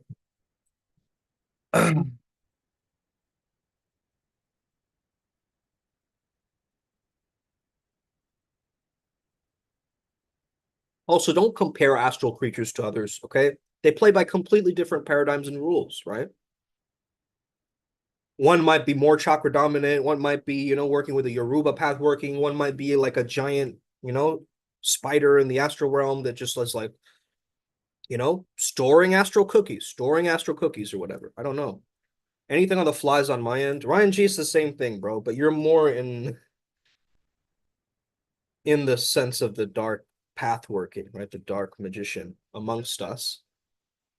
So you might be getting more flies than just my one-to-one fly that showed up to mine. But also flies are another sign to like clean up the rituals and stuff that you have going on, because there might be like food or like random stuff, around, and then that attracts the flies too. So just be mindful of that. But also, yeah, it's just what I said, bro. It's the satanic energies. They want to be around you to irritate you. Like if you're getting really easily irritated by mosquitoes and flies, you know that there's some weird spiritual meaning of this, okay? Anything flies on my end. The next day. Okay, Erica, that's fine. Take your time. And welcome to the path. Thank you for tuning in and listening. Okay. That's dope. So, any other questions, guys? Any other questions? What's coming up? How is your 22 portal? Okay. How have we been doing so far? It's 6 days until my exam. Okay. So yeah, I'm excited. I'm excited to get this out of the way so I can focus primarily on the next month, which is Social September, which I'm going to be pushing the envelope a little bit more because It's time that so I'm in my gene keys, my human design. If you guys don't know what that is, you can look it up. Okay. And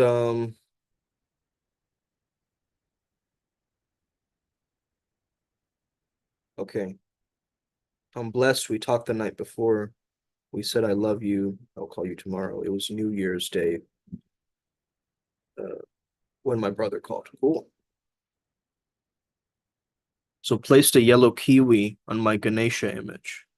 The kiwi bursted today, and now the image has flies and is a bit ripped. Ah, that's probably why. Okay.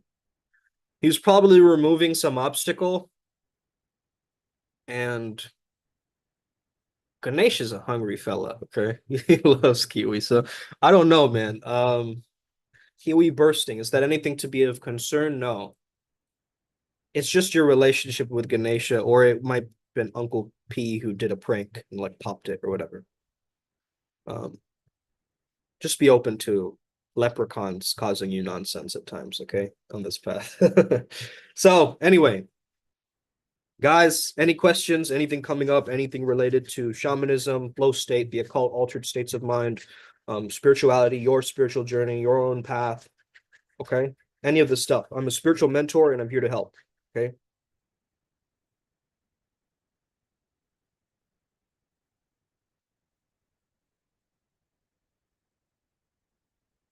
You guys gotta understand that alchemy is an internal process, okay? When you're going through depression, that's the blackening or the melanosis. That's the catabasis you're going through. You actually need it in order to be more sane, in a way. Any birthday magic? Oh, that's a cool idea. Yeah, man. Just make a collage of all the things that you want and just send it out into the astral. Just burn the image. That's my advice and what I would do. I remember you did that for my birthday once, and the results were tremendous. Do you remember that, Ryan G? Like I created an imagery, it's like a supernova image of like different layers and like, man, so many things at once happening at once, right? Obviously, I know you want to be more practical, more effective, but try it, man. Just like put different images around it. Um, different wishes that are, you know, intermingling, mixing around. Hey, thank you, Big White. Appreciate it, dog. Let's go.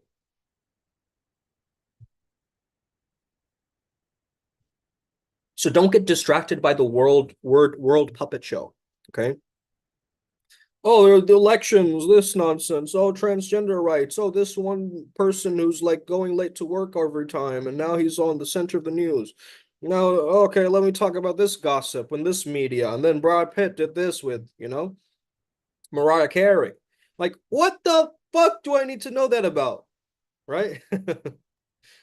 Why is that such an exciting agenda on your mind today?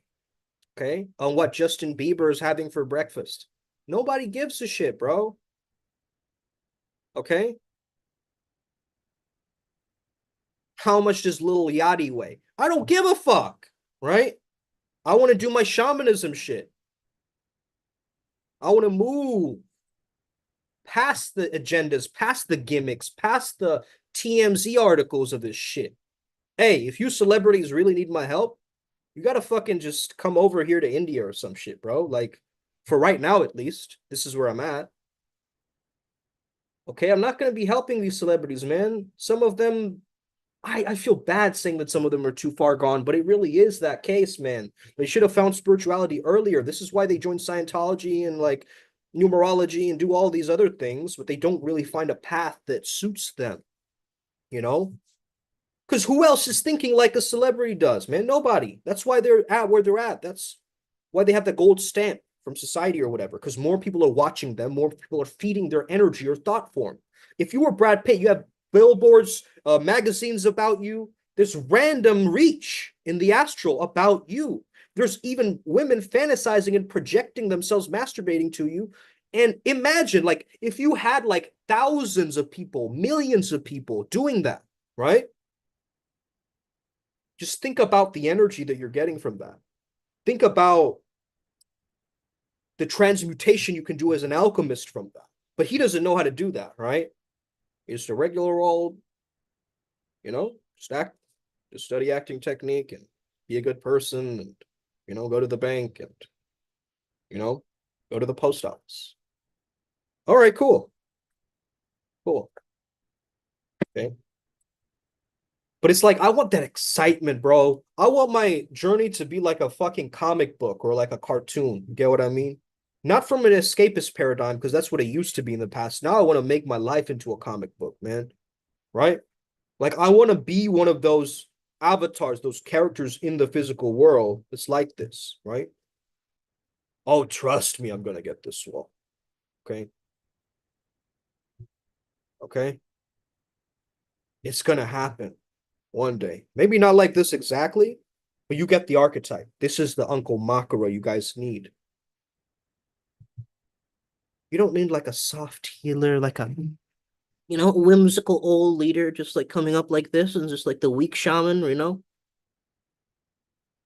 with a weird posture, right? Holding some kind of a tuning fork, like some kind of a shamanic herb blend, and it's just like, you want to try my nootropic device? Like, what? Give me some push-ups, bro. What the okay? What's going on? Okay, we live in this culture that doesn't want to make our reality Dungeons and Dragons, that just wants to play the game, right? Great game, by the way. Okay. But you want to play, Minecraft or StarCraft or whatever the fuck, instead of making your life that. And that's if you had used 1/10 of the gamification that you have on Fortnite in your real life, you would fucking exceed this thing, right? You would take this all into your own paradigm, all into your own hands, and you would do this thing correctly. But instead, you choose to, binge level up on this silly ass game that has no connection to your real world. But what if it did, right? What if you can embody that frequent? This is what I've done. I've never stopped living that, collecting Pokemon and finding, Challenger approaching in the grass. I haven't stopped that, right? Now, many people, they went into the nostalgic element of it and got lost in Pokemon Go. Why the fuck am I going to do that as a shaman? I'm going to create my own Pokemon. The fuck? Okay? This is the thing, guys. We are changing culture. And it's going to take a little bit of this tough love energy to move it around, okay? You can come in, be a wishy-washy shaman, and just be like, light worker. Yay! Let's all be happy best friends. Okay? Listen, as I told Kim, you got to have tea party with these demons. Come on now. This is child's play to you. What do you mean you got abducted? What do you mean you got attacked astrally or psychically? What do you mean? I've purified my entire lineage and all my past lives, and here you are sitting about banishing, smudging rituals, trying to protect, trying to protect. Get out of that fear mentality, first and foremost. You don't need to buy 1,000 different incense to protect your home. Okay? You just need the belief and trust in that one being that you work with, or multiple. Okay? Like, if you had a good bond with Hanuman, right? And you really did, you had a communication line with him. Like, would you really be scared in competition? Think about it, right? This is why we need to build a better relationship with these beings, so we get the results that are only possible when working with beings like that. So just like Tesla got a random download in a dream, or epiphany that somebody else wrote down on a paper napkin, right? J.K. Rowling used to write on paper napkins or whatever. But again, back to my roommate story, right? Matt Kirby, shout out to you, bro. Matt Kirby was a baller, bro. He was always with different girls. He was always like, man, the guy played music, punk rock, right? He's a very open, friendly, happy guy, but he transmuted his rage through his punk rock, man. Okay? This guy was legendary. I'm glad he was my roommate at Paris Borden growing up in college, okay? And Used to be caffeine addict. Probably. Thanks, Matt. Okay. But also, he used to play Harry Potter audiobooks before he went to sleep, bro. So I'd be trying to go to sleep and I'd hear like, and then Professor McGonagall put on her glasses to not like what the fuck is going on here? Like I'm trying to nap and hear this guy's talking about the Weeping Willow or some shit, right? Bro, that's how he fell asleep. He needed that to lull him into sleep. It's no wonder what the fuck Matt was thinking, bro. He's probably thinking in terms of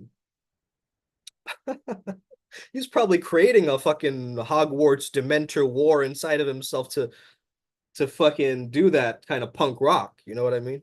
Transmuting it into it or whatever. And it was like a modern folksy pop hipster rock, right? Like punk rock. It wasn't like, just screamo or whatever. Anyway, I love it. You're so down to earth and real. You don't talk like a robot or NPC like some others. Fuck yeah. Fuck yeah.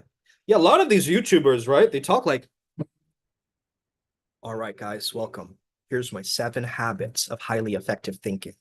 Number 1, this thing is going to do you like this. And number 2, this is going to be sort of like that.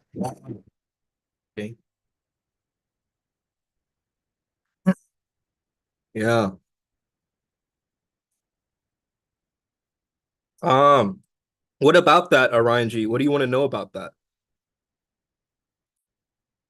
Like what happened to him or what?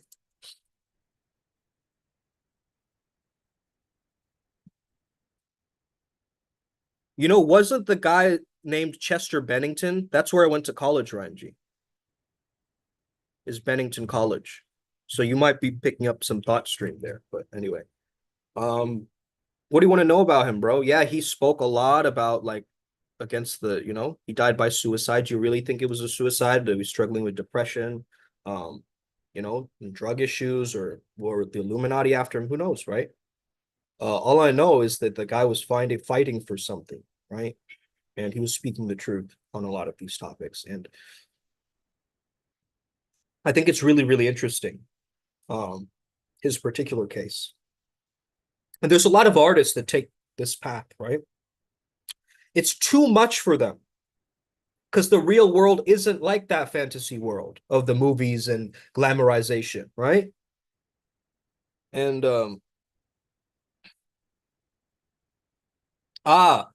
yeah. Chester Bennington's singing screams are just next level. What if the voice is a medium is more than we think? Yeah. Okay, Erica fell asleep to Slick Rick. Amazing. Hey, young world. Epic. All right. This is great stuff, right? It's like how, Dexter's Laboratory, if you guys are familiar with Cartoon Network, right? How he fell asleep to omelette du fromage and then he fucking just on a loop. And that's all he could say in French, right? Right. That was his tool, right? That was his law or whatever. Like that's how he came up with it. Is through just playing it before he went to sleep. These cartoons know some shit, bro. They're not just anything, right? You watch these cartoons again as an adult from adult pair of eyes and you go, that's weird, right? Or that's kind of cringe. What the? It was like that. I remember it so differently as a child consciousness, right? So we get this, man. And I honestly think, yeah, Chester could probably tap into the Banshee realm if he wanted to, right? Like, let's just say if he was connected to the spiritual world, like he could have definitely tapped into that realm. Because I think a lot of Banshee, by the way, is Fae also, if you don't know. She was another word for Fae. Okay. So the Banshee realm, shout out TXL's Shakti as well, Banshees, right? This kind of screamo energy, this kind of right, like that breaky crackly quality of the high pitch, that's Banshee realm, okay, in the spiritual world. So he could be connected to the Banshees. Okay. Any of these pop singers and so forth. I honestly think the rappers are also working with demons and so forth, right? If you say little Uzi Vert really fast, it's Lucifer, Lucifer, Lucifer, Lucifer, Lucifer. You see that? So I really think these rappers are hiding things in their lyrics, and they're working with demonic forces to move the entire collective's mind around towards certain things and how they should think, how they should feel, how they should walk, how they should talk. Okay. And I grew up with hip hop. I'm a rapper as well. Okay. You can check out my music on Spotify and so forth if you want, but that's besides the point. It's not about my music, right? Because Lucifer was also the god of music, if you think about it, or not god, but demon of music, if you connect it back to that. But he was an angel. He was an angle, a different perspective, a rebellious energy that's within our collective. Okay.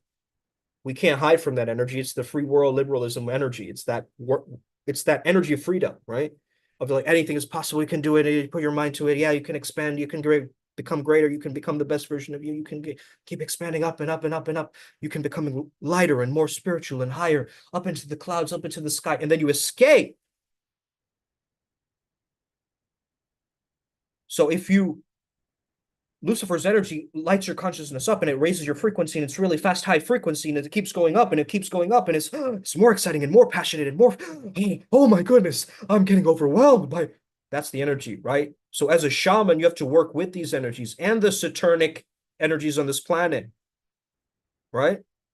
Because that energy then morphs into the other spectrum of this thing.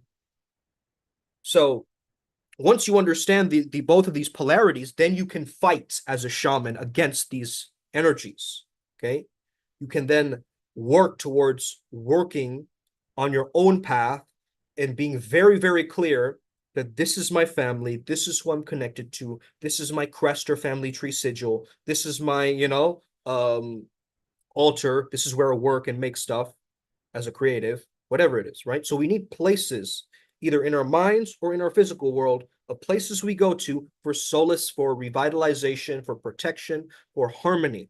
Again, do the heavy sync like I taught you. Okay, that's going to clear out a lot of the gunk at this time right now, where we get very lopsided in our thinking and we get more stressed out. A lot of control freaks, man. You guys just need to not chill. I'm not going to tell you just to chill, but what you need to do is recognize where you're actually more freer and more carefree in your own hidden nature, right?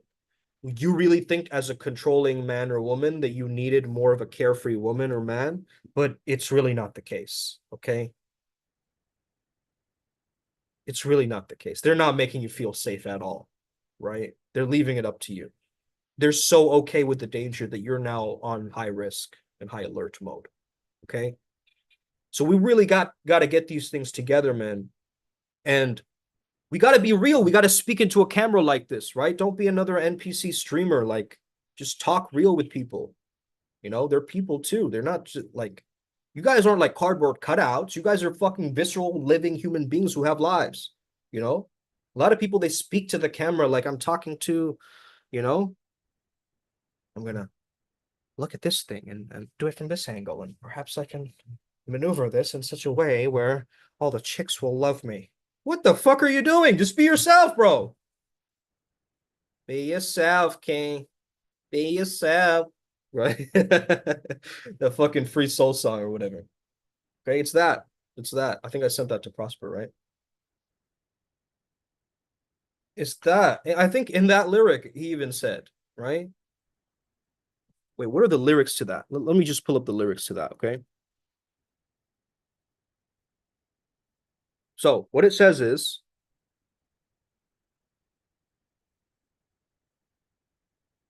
I'm not going to read it in his voice. Obviously, he can sing it and do it. I'm not going to sing it. But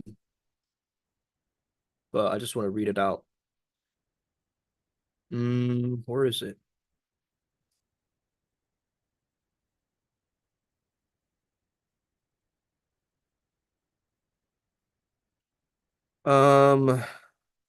Is it here?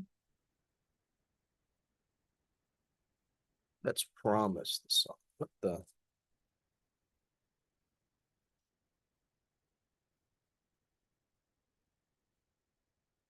Nope.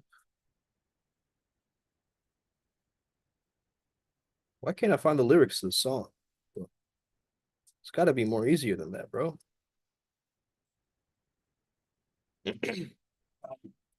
Should we Shazam it? Be yourself, king.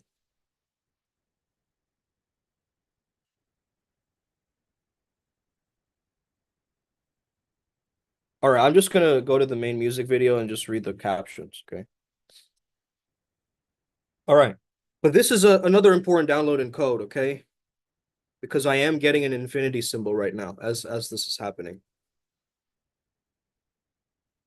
So I'm a clairaudient shaman. I love to listen to the way people speak, the way the enunciation on certain words, and the voices. I'm very fascinated with voices and technologies like that. So as an audio shaman, it's it's a powerful understanding here. So let's see. You ain't got to talk about bodies that you never caught. Try to rock P, and you can see trying to follow TR. Going to take a good look in the mirror when you're feeling lost. Be yourself, king. You should be yourself. The greatest thing you could ever do is be yourself. It's a whole lot of insecurities on display. When you're going on the diamond chain, when you're tricking off these hoes, trying to feel the world, when instead he popping on his hands, shining on the pain, flexing all day, showing off the bands and knowing. Okay, so these, of course, the closed captions aren't all correct. So I'm just going to play it. If I got copyright stricken, whatever. Okay, hopefully you guys can see this and hear this. Let me speed it up slightly.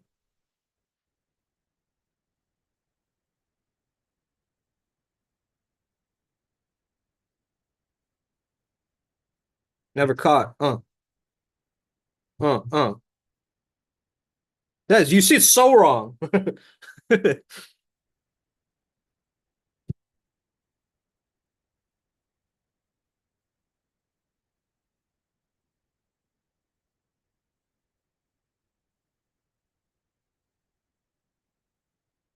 Okay.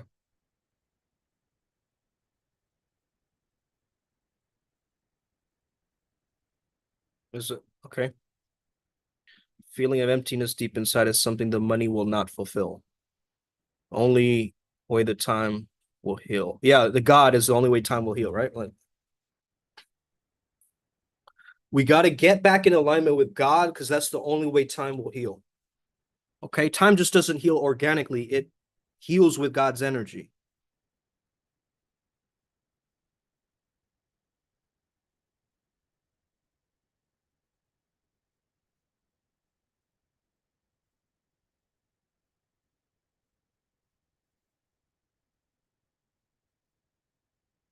Okay.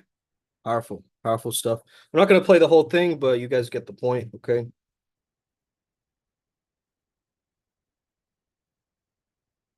Make the stream private. Um, make the stream private. Ah, can I do that? But then will other people get to see it later if I make it private?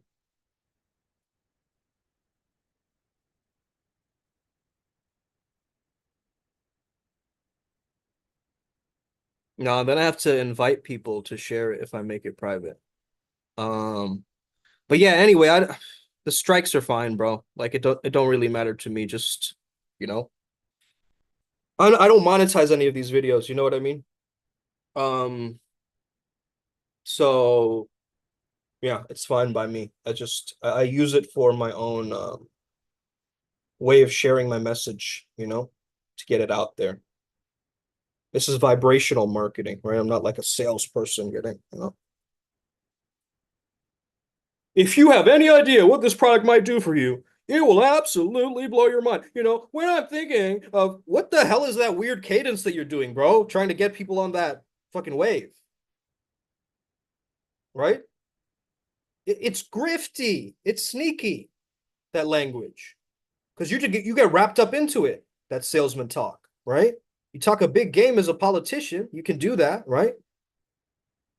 It's all a big talk, right?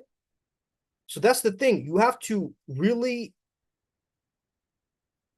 get out of this politician mind. Because I used to speak like this, bro. I used to speak like an Andrew Tate. I'll notice my perspicacity. And I notice that certain people, they don't just fucking care about what I'm trying to do. I'm here to fight. I'm a fighter. Okay. Are you just a fighter? Are you just a fighter, or are you connected to the spiritual world and you're fighting a spiritual war right now, Tate? Okay. Is it really that? Okay. Now, some men, they need to hear his words. Okay. I get it. But again,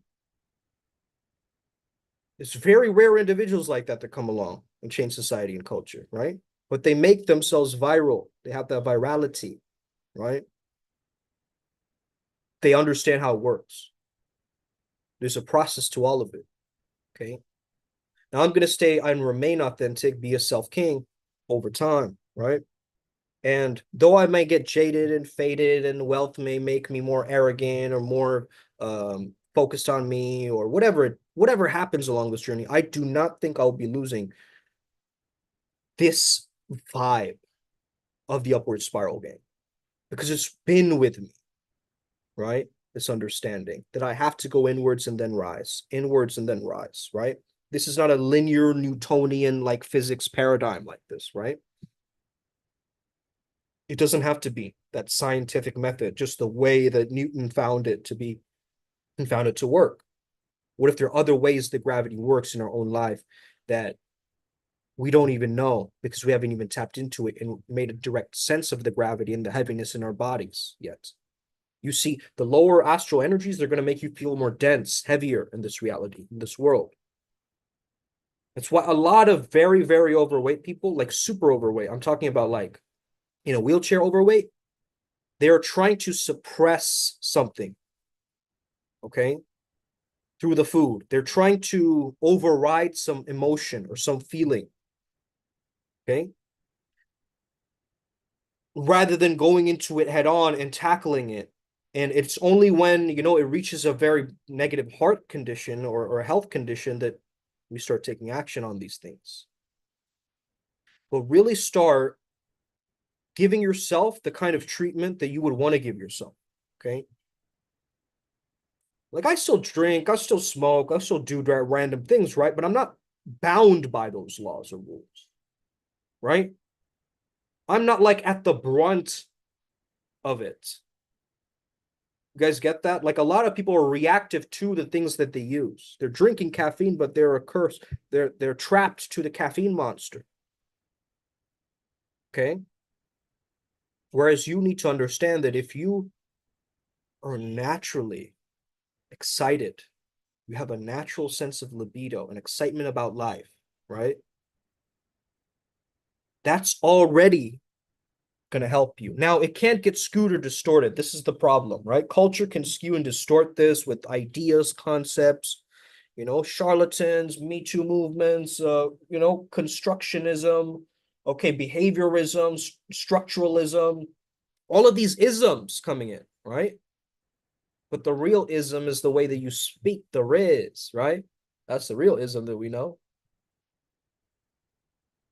We need that charisma and that allure back to be able to be these high-level shamans and practitioners, because I truly believe charisma will be a currency of the future. Mark this date, 24th August, 2024. Today's the day that Uncle Makara had said this, that charisma will be a future currency, a world currency, where certain people will have it and certain people won't. Okay? My 900-pound life. Okay? So this is really like, to people who are struggling with their health right now, one thing I would definitely say is to connect your feet to the ground. Get one of those acupressure slippers, do something to get back into the pelvis again. Okay? Doing the trauma release exercises. It's all hard work. This is all shadow work, inner work. This is not easy. You think doing a trauma release exercise, you just get on with your day? No, you might start like tearing up at work. And that's not like you don't want anybody else to see you tear up because it's a sign of weakness in your workplace or something you have subconsciously. And so you carry that around and you're like terrified of being seen at work as weak and being fired. Now you're living with two different problems. You have the problem that you're facing, but also the secondary reaction to the pain that you're going through. So you can't keep adding layer upon layer upon layer upon layer. You have to take the layer off, layer off, layer off, layer off. Okay? Mask off, fucking mask off, right? It's that. It's like the ability to finally integrate and be like, yo, enough is enough. This is me. This is who I am. I'm moving forward no matter what. No matter what. I love myself no matter what, right? I'm not giving myself an option for the conditional love. Fuck that. Okay? I'm there for that divine unconditional love, right? And I have atonement, repentance, forgiveness, reconciliation, new beginnings, new earthly dimensions available to me. I don't need to be at the effect of my circumstances.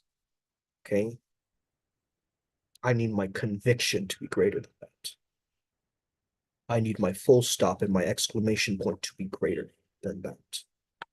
And I'm allowed to make that question mark into a exclamation point if I want to, or remove that and just leave a dot, right? I have the ability to do that. I'm the one that adds a semicolon that says, no, enough. It's not over, actually. There's a semicolon there. Your life isn't over. The story doesn't end here. You have an ability as an author, an authority, a spiritual authority of your life. Okay? Now, it's just a very interesting dynamic, right? So I had commented on Guru Pashupati's account. Okay, let me just point this out, bro. This is the type of culture we're living in, bro. Okay, listen. So let me see where the comment was. This is a little while ago.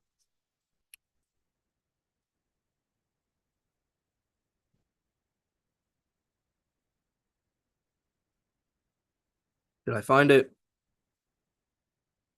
Shout out to IMC TV as well. We have podcasts on there. Okay.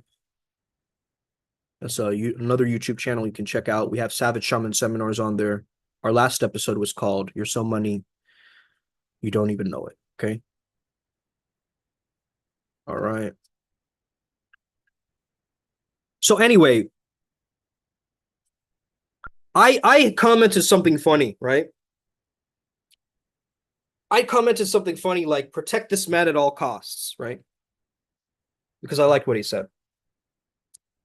And one of his followers, first to say, or maybe just a commenter who's on a moral high ground, said, I think Guru can protect himself. You go back to your studies. I simply responded, is that meant to sound condescending? Because that does not patronize me, motherfucker. Right? Don't tell me how to behave in front of somebody else, okay, when you don't understand the context or the joke of that. Right? Don't ever take off my rights as a human being to express myself and in my mind. Okay? If I want to say protect this man at all costs, that is what I said. Doesn't mean the guru needs protection. Doesn't mean your fucking storyline of what it means to you. It means this. Okay? And I'm saying this from a deep love, like this is from a deep heart space of love, right? I know it sounds angry on the surface, but really, I care about it enough to be angry about it, bro. What the fuck? Okay? This is the issue. People are too sensitive nowadays. You make one little small comment and then they get overreact. It's like, really? You let one word do that to you? This is how murders and rape and all this stuff happens, right? It's through reactivity. Not having the ability to take that energy and just let it ground. Let it surface itself out. Let it work through itself.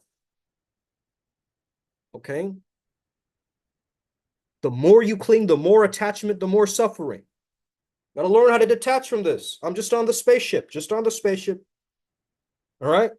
Next destination. Let's go. And I'm here to enjoy this illusion. Let's go, baby. Okay?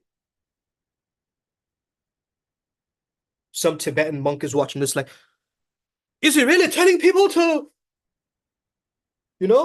trust in samsara and go into samsara's pleasures? Okay? How dare you? That's not what I'm saying. That's not what I'm saying. That's what you read from what I'm saying. Okay? That's what you analyzed from what I'm saying. And this is what happens, guys. A lot of us were misunderstood human beings as spiritual human beings. We've got to do the understanding, the self-understanding first. We got to understand ourselves, and then we got to understand others, work towards at least trying to understand others, okay? We can't understand others fully. There's no way you're going to understand somebody else fully, but you can get to the precipice or the closeness of trying to understand them and attempting to do so, okay? So that's what we have to work towards, not get wound up by little comments or little, erroneous things that we do as shamans. Stop getting distracted with side quests. Okay, there's way too many side quests on nowadays. You need to be in this freedom, this energy of movement, of choice, that I'm the cause. I can make that decision to get my life back on where it needs to go. And I need to stop trying to force it to make it happen, instead of what? Gracefully understanding a way to maneuver through it and make it happen. Okay? It's natural unnaturalness, as Bruce Lee said. Okay? That's what we're aiming for. It's like if you were always just yourself, like be yourself king, but be the best version of yourself king, right? Like you gotta remain in an accelerated state of mind that's expansive and looking for growth and inspiration. You can't be looking for stagnation and more faults in you. A lot of people, they stick to their own faults. They stick to the vices because they keep focusing on it. And that's their constant behavior. But what if you taught yourself to shift out of your focus? What if you taught yourself how to actually be confident as you meet these terrifying beings or creatures or spirits or ghosts, whatever? It is what it is. Bring it on. Okay? Now, don't just say bring it on, because the world will bring it on. Okay? And then you'll be like that. Okay? So bring it on, but be aware. Okay? That's the code. All right, guys, we've talked for a while. Thank you so much for your questions, for all your attunements. Okay? This was a really, really epic live. Okay? A lot of information here, a lot of rich, full of information. And yeah, I just want to see you guys shine, man. See all of you guys grow on this path working. We're all gonna make it. We're dragging you up with us. We're the drag-ons. Okay, we're dragging you on as the dragons of this thing. Okay, we're dragging you on. We're the Wyvern. Okay, the feminine dragons too can join. Okay, and shout out to all of the gorgeous Fae on planet Earth. I just have to end like this, guys. Okay, shout out to all of the beautiful, charismatic, creative Fae energies of planet Earth. Okay, that nurturing, cheeky, mischievous energy, that prankster energy, that ability to be a little bit nonchalant but rebellious. This girl, she was trying to say like, oh yeah, whatever, like she was putting on a show in front of me, right? And I called her out. I was like, what the fuck? Like, I'm giving you you can't communicate, can you? Right? Like, I called her out. Like, what the fuck are you trying to do with this? She's like, I'm trying to be nonchalant, she said. I said, trying to be? You are or you aren't. What the fuck is this trying? You're trying to be nonchalant to make yourself more attractive? Yo, I'm talking to you. I'm clearly attracted to you. I'm impressed by you already. Stop trying to prove yourself to me every 5 seconds. Okay? This is what you have to understand, guys, right? This energy, you got to call people out. This girl keeps annoying you, and you're the good guy, man. And applause for you, okay? You keep doing everything she keeps saying. You keep bending over backwards. You allow her to take all of the decisions and plans, but it's driving her crazy, and it's driving you crazy.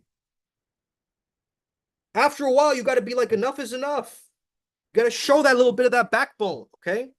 This doesn't mean you just go immediately into the domestic violence route. What the fuck? You got to have some maintenance and management within yourself, some emotional control, some regulation. Start making the right choices on how to move in this world. We need this energy right now. We need this masculine energy right now. I'm telling you guys, right? We're struggling because of the lack of it. Of all these light workers who are like, yes, and then who would you rather have on your team, right? Some badass motherfuckers who are going to protect you, or somebody who's just like, let's put a shield of divine light around them. Let's slowly create a beautiful world. Okay? Are you going to live in that, or are you actually going to rise with us? Okay? The choice is yours. We're going to have both. We're going to have paradise as a state of consciousness in our own minds. We have to tune it in the right way. Through the gateway practices, through the Monroe Institute, we know this. We got to prime ourselves into that hemisync, into that ability of being at the center of your pineal, peering through the edge of the future, being able to see what happens before it happens. Okay? You know you have this very intuitive friend in your friend group that always says things right. And you've doubted him. You've called him a conspiracy theorist or something. Now it's time that he's right, because the world is showing you that he's right. Okay? Our time has come to shine, baby. Let's get it. We are here to take over right now. Fuck the old celebrity culture. We are the new celebrities. We work towards this. We are this. I am Uncle Makara, tuning in live from Atlantis, from all of the mystical worlds of Shambhala, from all of the different dimensions and 12 dimensions, from Har Mahadev, the highest dimensional Shiva, from all of the path workings and Janus and Asmodeus and all of the beings, that we've ever connected to on this path working ever. Okay? Ever. I want all of them to hear right now that we are ultimately so grateful for all of their teachings, for all of their activations, for all of their noise, and all of their melodies. Thank you, thank you, thank you. Thank you to all of the Primal Sutra family. I'm sorry to the Primal Sutra family if I've ever offended you. Please forgive me.